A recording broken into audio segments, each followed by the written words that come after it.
Hello बच्चों, कैसे हैं आप। आशा करता हूँ स्वस्थ होंगे और अच्छे भी होंगे। हमारा जो पीछे वाला जो वीडियो था, उस वीडियो के अंदर हमने कुछ डिस्कस किया था कि जो हमारा विद्युत रासायनिक सेल है उसके बारे में अगर हमें सेल डायग्राम बनाना है तो हम कैसे बनाएंगे। सेल डायग्राम को लिखने का क्या तरीका होता है और क्यों लिखा जाता है, हम उसके बारे में आज चर्चा करने वाले हैं कि सेल डायग्राम हम क्यों लिखते हैं, क्यों जरूरी है। तो आज हम लिखते हैं यहाँ पर सेल डायग्राम के बारे में या सेल आरेख। सेल डायग्राम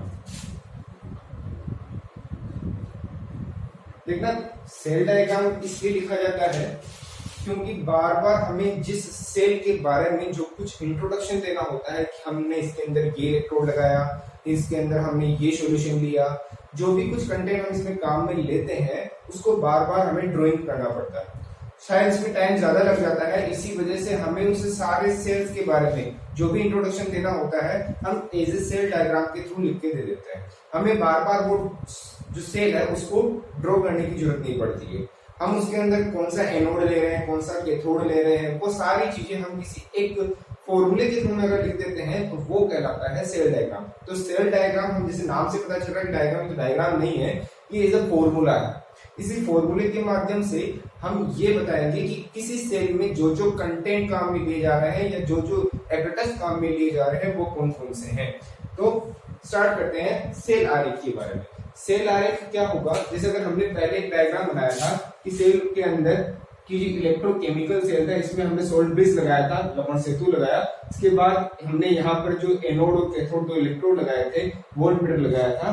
तो हमारे इस सेल के अंदर हमारे इंपोर्टेंट क्या है, केमिकल एनर्जी जो इलेक्ट्रिकल एनर्जी में चेंज हो रही है उसके लिए जो जो भी कंटेंट रिक्वायर्ड है, यानी कि हमारे पास इलेक्ट्रोड जरूरी है और एक केमिकल जरूरी है। इसके अलावा सोल्ट ब्रिज ये जरूरी होता है, लेकिन हम इसको सेल डायग्राम के अंदर सिर्फ केवल सिंबल से शो करते हैं, ज्यादा जल्दी और कुछ लिखते नहीं।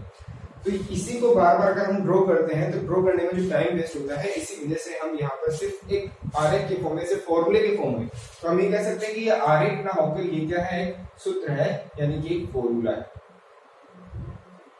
जिसको हम कुछ इस प्रकार से लिख सकते हैं। तो सबसे पहले लिखा क्या जाता है कि सेल आरेख को लिखने से पहले हम इस साइड में क्या करते हैं, जस्ट बीच में हम दो पैरेलल लाइंस खींच देते हैं और जिसके लेफ्ट हैंड साइड और राइट हैंड साइड उसी के बेसिस पर, जहां हमने यहाँ देखा था कि लेफ्ट हैंड साइड के अंदर क्या होता है, राइट हैंड साइड के अंदर क्या होता है, वो सभी चीजें यहाँ लिखनी पड़ती है। तो जो हमने पैरेलल लाइंस दो लाइंस खींची है, ये शो करती है हमारे किसी को लवण सेतु, सोल्ट ब्रिज जो होगा हमारे उसको रिप्रेजेंट करेगी।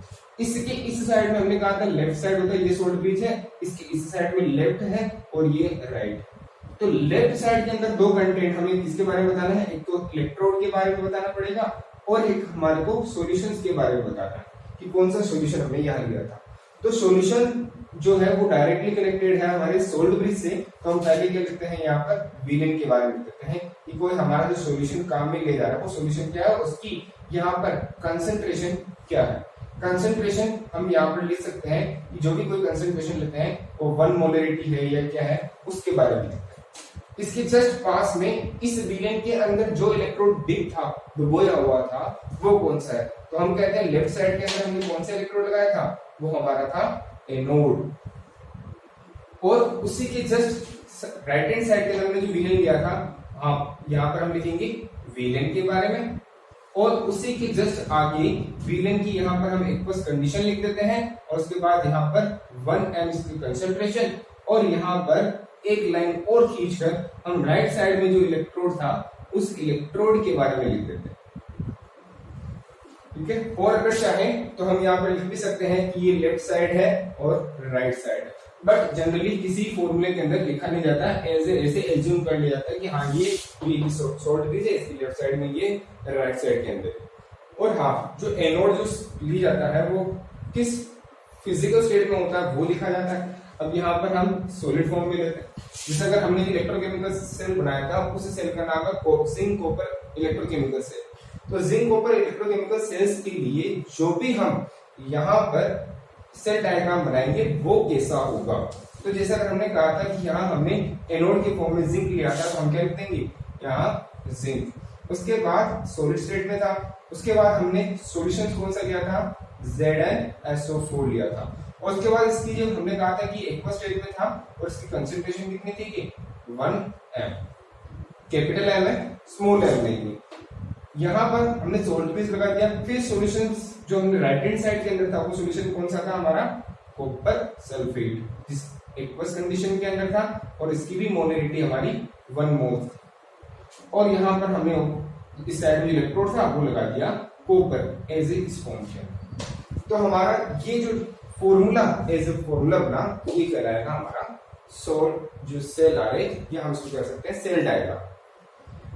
कभी कभी इसको इस फॉर्म में लिखा जाता है, बट अब यहाँ पर हम इसको थोड़ा सा और शॉर्ट करने की कोशिश करें।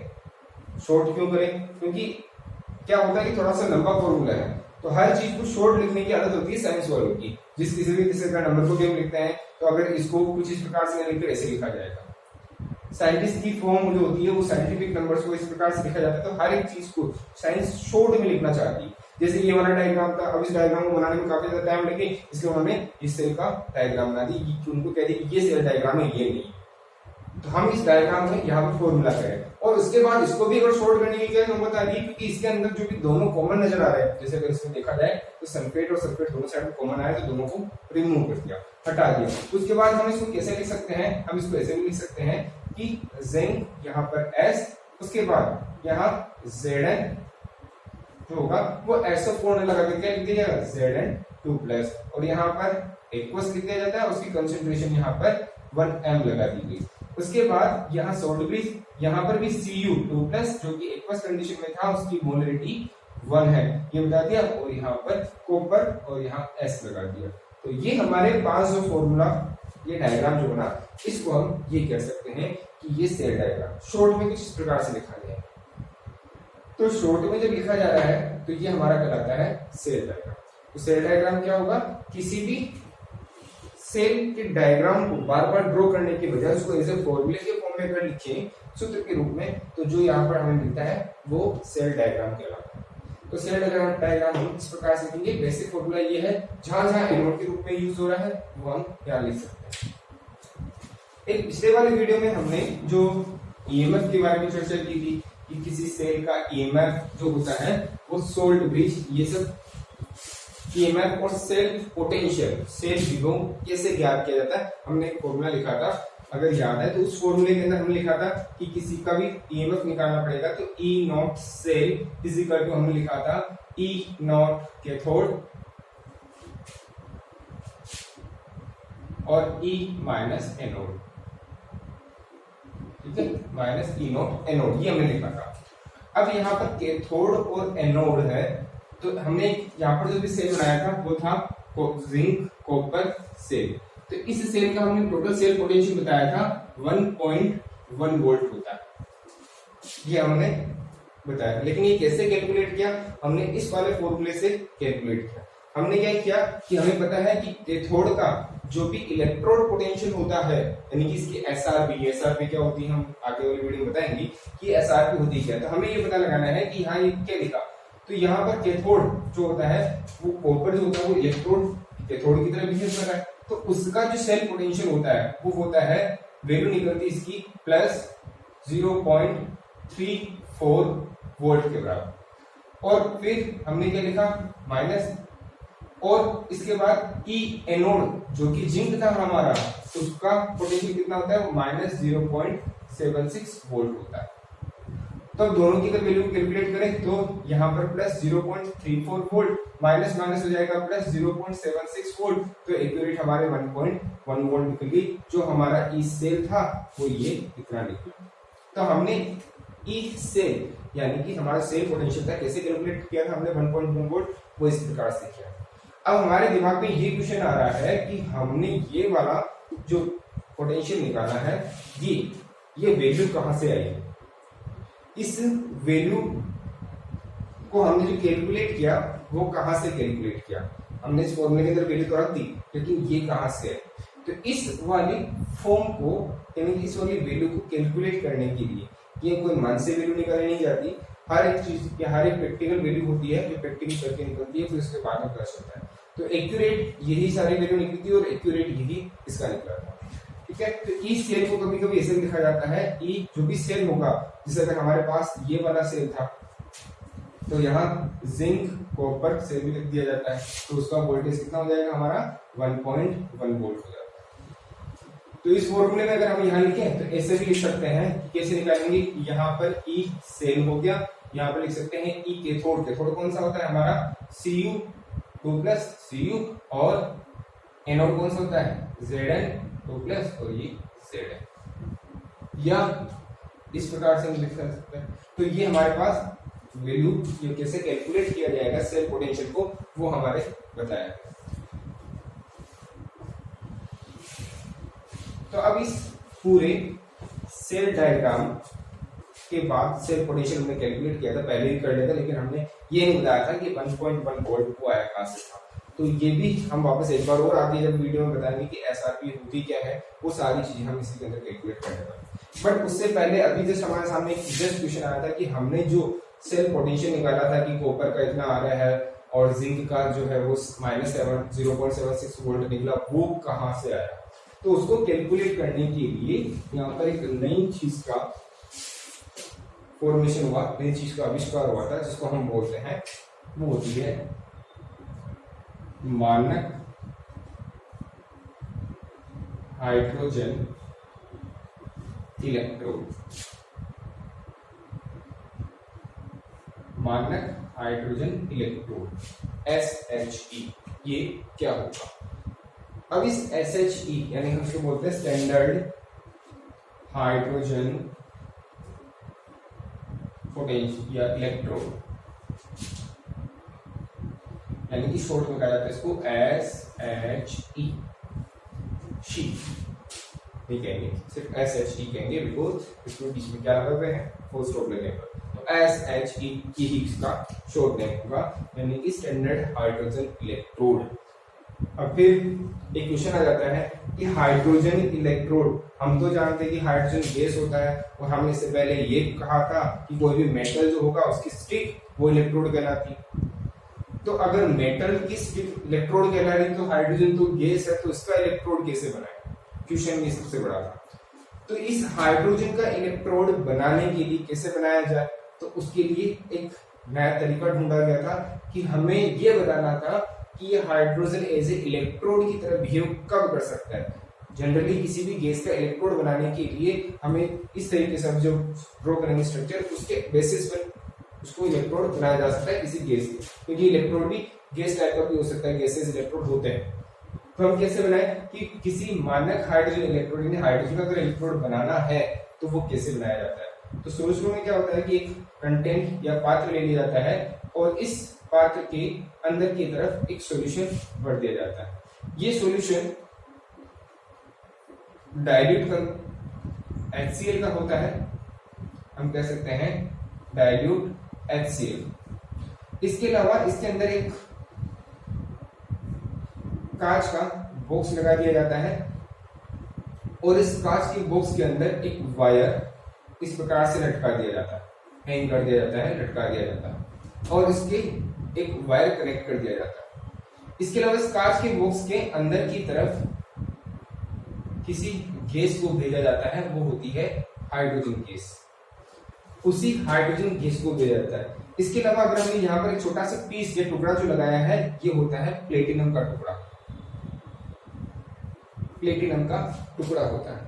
ये क्यों लगाया जाता है, अभी जैसे हम इसकी जो कार्य प्रणाली देखेंगे तो हम इसके बारे में बताते हैं। तो ये कुछ सेटअप तैयार कर लिया जाता है, वो होता है SHE। हम इसको शॉर्ट में कह सकते हैं, ये हमारा डायग्राम हो गया, ये SHE का हो गया, ठीक है। और ये हमारे पास जो है वो एक कांच का बॉक्स कह सकते हैं, कि कांच का बॉक्स होता है, जिसके अंदर ये सेटअप कुछ इस प्रकार से लगाया जाता है और कंप्लीटली तैयार कर दिया जाता है इस प्रकार से। अब इसके अंदर हम कह रहे हैं कि ये SHE है, तो ये काम कैसे करता है। तो हम ये कहते हैं कि सबसे पहले क्या होता है कि ये जो डाइल्यूट HCl है, इसके अंदर इसकी कंसेंट्रेशन हम 1 ml लेते हैं, क्योंकि हमें क्या करना है, स्टैंडर्ड सिचुएशन रखनी है, मानक परिस्थितियां रखनी है। तो मानक परिस्थितियों में क्या होगा, हमें पता है कि हमने को हमको टेम्परेचर क्या रखना होता है 298 केल्विन रखना पड़ता है, मोलरिटी क्या रखनी पड़ती है वो 1m रखनी पड़ती है, और प्रेशर जो होता है वो हमारा 1 एटमॉस्फेयर, एक वायुमंडलीय दाब रखना पड़ता है। तो हम क्या करेंगे, लिक्विड सॉल्यूशन लिया तो हमने यहाँ पर 1m की मोलरिटी होगी यानी तनु HCl हो गया। इसके अलावा इसके अंदर जो हाइड्रोजन गैस भेजी जा रही है वो जिस प्रेशर पर भेजी जाती है हम वो कह सकते हैं 1 एटमॉस्फेयर प्रेशर। अगर ये 1 एटमॉस्फेयर प्रेशर है तो हमने यहाँ पर ये कंडीशन अप्लाई कर दी, टेम्परेचर हम क्या रखेंगे रूम का 298 एंड 25 डिग्री सेल्सियस रखेंगे, और ये जिसकी मोलरिटी होगी वो 1 होगी यानी इसकी मोलर का 1 रखेंगे। तो ये हमारा जो पूरा एनवायरनमेंट इसको जो मिला वो स्टैंडर्ड एनवायरनमेंट मिला, यानी मानक परिस्थिति के लिए तैयार होगी। अब ये हाइड्रोजन इलेक्ट्रोड क्या है, मतलब क्या ये वास्तव में कि मेटल में कन्वर्ट हो जाएगा? नहीं, ऐसा नहीं होता है, मेटल में कन्वर्ट नहीं होता है, बस ये इलेक्ट्रोड की तरह बिहेव करता है। यानी कि इलेक्ट्रोड की तरह बिहेव कैसे करेगा, जिसे हमने कह सकते हैं कि जस्ट हमने ये देखा कि हाइड्रोजन इलेक्ट्रोड वर्क कैसे करेगा, इसकी मैकेनिज्म को समझ लेते हैं पहले, फिर इसके बारे में जो भी सब कुछ डाउट्स है वो सारे क्लियर हो जाएंगे। अब यहाँ इसमें ये जो सेटअप हमने तैयार किया इसका मेन उद्देश्य ये होता है कि किसी भी हाइड्रोजन गैस को हम इलेक्ट्रोड के फॉर्म में कैसे यूज में ले सकें, बस इसी का उद्देश्य यही है हम इसे बनाने का। तो होता क्या है कि सबसे पहले यहाँ पर हाइड्रोजन गैस को इसके अंदर 1 एटमॉस्फेयर प्रेशर पर, प्योर हाइड्रोजन जो होती है उसको 1 एटमॉस्फेयर प्रेशर पर इसके अंदर भेजी जाती है। तो यहाँ पर इसके प्रेशर के अंदर भेजी जा रही है, तो यहाँ पर ये जो वायर होता है ये वाला, ये वायर भी प्लेटिनम का ही होता है, और यहाँ पर ये जो बॉक्स लगाया होता है छोटा सा टुकड़ा लगा रखा है ये भी प्लेटिनम का ही है। प्लेटिनम यूज क्यों ली जाती है, क्योंकि प्लेटिनम जो होती है वो हाइड्रोजन को सबसे ज्यादा एब्जॉर्ब करने वाली होती है, पैलेडियम भी होती है लेकिन हम प्लेटिनम का यूज करेंगे क्योंकि platinum is a noble metal, एक अक्रिय धातु है जो शायद एसिड के साथ क्रिया नहीं करेगी। तो हम यहाँ पर कहते हैं प्लेटिनम का टुकड़ा लिया, उसमें हाइड्रोजन गैस को क्या किया, प्रोवाइड किया। प्रोवाइड करने के बाद जब इसके अंदर प्रोवाइड करती है, ये प्लेटिनम जो होती है वो इस हाइड्रोजन गैस को एब्जॉर्ब कर लेती है, एब्जॉर्ब कर देती है, यानी हाइड्रोजन के मॉलिक्यूल्स इसके ऊपर वो होते हैं, एब्जॉर्ब हो जाते हैं, और इसी वायर के ऊपर भी हाइड्रोजन के मॉलिक्यूल्स एब्जॉर्ब। और इसी के अलावा इस पूरे कंटेनर के अंदर जो हमने बात लिया इसके अंदर भी क्या है, HCl है, क्योंकि ये डिवाइड होगा H+ और Cl- के अंदर। इसके अंदर भी खूब ज्यादा क्वांटिटी के अंदर H+ आयंस है, और साथ ही साथ हाइड्रोजन गैस को भी इसी के अंदर भेजा जा रहा है, तो यहाँ पर भी हाइड्रोजन है। तो हर जगह हर तरफ एनवायरनमेंट हाइड्रोजन का है, इसलिए ये पूरा इलेक्ट्रोड जो बिहेव करेगा वो हाइड्रोजन इलेक्ट्रोड की तरह बिहेव करेगा। अब ये हाइड्रोजन इलेक्ट्रोड की तरह बिहेव कर रहा है, तो अब हमारे सामने ये क्वेश्चन उठ गया कि ये एनोड की तरह बिहेव कर रहा है या कैथोड की तरह, क्योंकि जैसे अगर हमने बताया कि हम जो इलेक्ट्रोकेमिकल सेल बनाते हैं उस इलेक्ट्रोकेमिकल सेल के अंदर एनोड और कैथोड दोनों ही होते हैं। तो अब ये क्वेश्चन है कि ये किसकी तरह बिहेव करता है, तो हम कह सकते हैं कि ये एनोड और कैथोड दोनों की तरह बिहेव करता है। अब इसके अलावा क्या होता है कि हमें पता है कि हाइड्रोजन को यहाँ पर एक रेफरेंस इलेक्ट्रोड की तरह यूज में लिया गया। रेफरेंस इलेक्ट्रोड यानी हम कह सकते हैं संदर्भ इलेक्ट्रोड, संदर्भ इलेक्ट्रोड। संदर्भ इलेक्ट्रोड क्या होता है, यानी रेफरेंस इलेक्ट्रोड क्या होगा, एक ऐसा इलेक्ट्रोड जिसके सेल पोटेंशियल की वैल्यू स्वेच्छा से, मन से वैल्यू कुछ मान ली जाती है, वो रेफरेंस इलेक्ट्रोड कहलाता है। यानी कि हमने इस इलेक्ट्रोड की जो भी सेल पोटेंशियल है यानी सेल विभव है वो हमने स्वेच्छा से क्या मान लिया, इसका 0 मान लिया, 0 वोल्ट। तो हमने इसका स्वेच्छा से माना, इसलिए हम इसको रेफरेंस इलेक्ट्रोड। थोड़ा सा एग्जाम्पल अगर और मैं दे दूं, जैसे हमारे सामने एक की लाइन खींच दी और इसी के पैरेलल हमने कुछ ये लाइंस और ड्रॉ कर दी, तो ये हम ड्रॉ कर दी। हमने इस वाली लाइन को शुरू में खींचा और इसको हमने क्या कर दिया, मेजर कर लिया। हमने मान लिया कि ये जो लाइंस है वो 7 फीट की है। अगर ये 7 फीट की है तो हम इसी के रेफरेंस में, हम किसी को मेजर नहीं करेंगे, सिर्फ इसको मेजर करेंगे कि 7 फीट की है, तो इसकी रेफरेंस में हम सभी को कैलकुलेट करेंगे। जैसे हमने कह दिया कि ये जो है इसकी जस्ट यहाँ पर आ रही है, मतलब लगभग हाफ मिल रही होगी, तो हम इसको कह सकते हैं कि ये जनरली हमारे जो होगी वो 3.5 फीट की होगी, तो इसकी लगभग आधी। हम कह सकते हैं ये इसके बराबर आ रही है, तो शायद ये 5 फीट की हो सकती है, ये 3 फीट की हो सकती है, ये थोड़ी सी बड़ी निकल रही है तो 7 है, तो ये लगभग 9 फीट की हो सकती है। हमने इनको मेजर नहीं किया, हमने इसको मापा नहीं, बट हमने इनको माप रखा है, तो इसको रेफरेंस की बेस पर इसका यूज किया जा रहा है, तो हम इसको कह सकते हैं ये रेफरेंस है। तो यहाँ पर भी जो हम हाइड्रोजन इलेक्ट्रोड देंगे, वो हाइड्रोजन इलेक्ट्रोड को हमने पहले से ही स्वेच्छा से मान लिया है कि इसका 0 वोल्ट है, और इसी के बेसिस पर हम दूसरे जितने भी सारे इलेक्ट्रोड है उनका ईएमएफ कैलकुलेट करना है। तो हमारे सामने पिछला जो हमने क्वेश्चन पढ़ा था, कि क्वेश्चन आया था कि हमने जो कॉपर का इलेक्ट्रोड था उस पर सेल पोटेंशियल हमारा 34 वोल्ट था, 0.34 वोल्ट था, और माइनस 0.76 वोल्ट था हमारे ये जिंक का। तो ये वैल्यू कहां से आई? तो इस वैल्यू को हमने मन से नहीं लिखा, ये हमने कैलकुलेट करके बताया था, कि कैलकुलेट करके हमने, तो कैलकुलेट किसके बेसिस पर किया था? हमने कैलकुलेट इस एसएच की बेसिस पर। तो हमारे सामने थोड़ा सा आगे हम डिस्कस करेंगे कि जो भी इलेक्ट्रोकेमिकल सीरीज हम पढ़ रहे हैं, आगे आने वाली है, उस इलेक्ट्रोकेमिकल सीरीज के अंदर जितने भी सारे इलेक्ट्रोड्स हैं उनकी वैल्यूज यानी वोल्टेज जो है ईच सेल्स, वो सारे सामने लिखे हुए हैं, वो वैल्यू निकाली हुई। तो वो वैल्यू किसके बेसिस पर निकाली है हमने? वो इसके एसएचजी के बेसिस पर निकाली है। तो हम इस एसएचजी के माध्यम से किस प्रकार से यहाँ वो निकाल सकते हैं कि सेल पोटेंशियल कैसे निकालेंगे। इसके अलावा अगर पूछा जाए कि इसका सेल डायग्राम कैसे लिखा जाए, कि एसएचजी का सेल डायग्राम कैसे लिखा जाता है, तो सेल डायग्राम को लिखने के लिए हम इसको कह सकते हैं, अब इसमें ये तो पता ही नहीं चल रहा कि सोल्ड ब्रिज का है।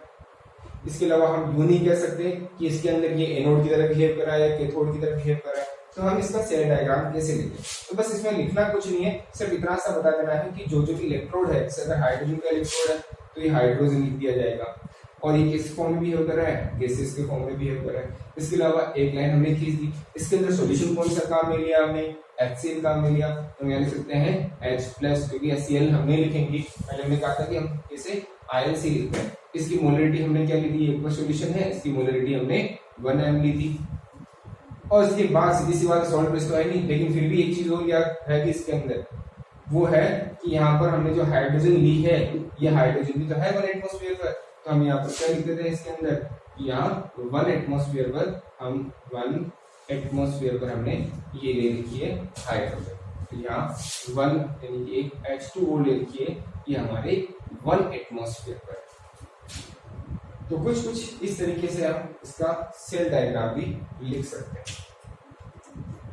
तो यहाँ पर ये सेल डायग्राम हमारा ये नहीं है, ये एसएचजी। अब हम नेक्स्ट ये डिस्कस करेंगे कि किस प्रकार से हम इस एसएचजी के माध्यम से किसी दूसरे सेल का सेल पोटेंशियल कैसे कैलकुलेट करें। Okay, thank you.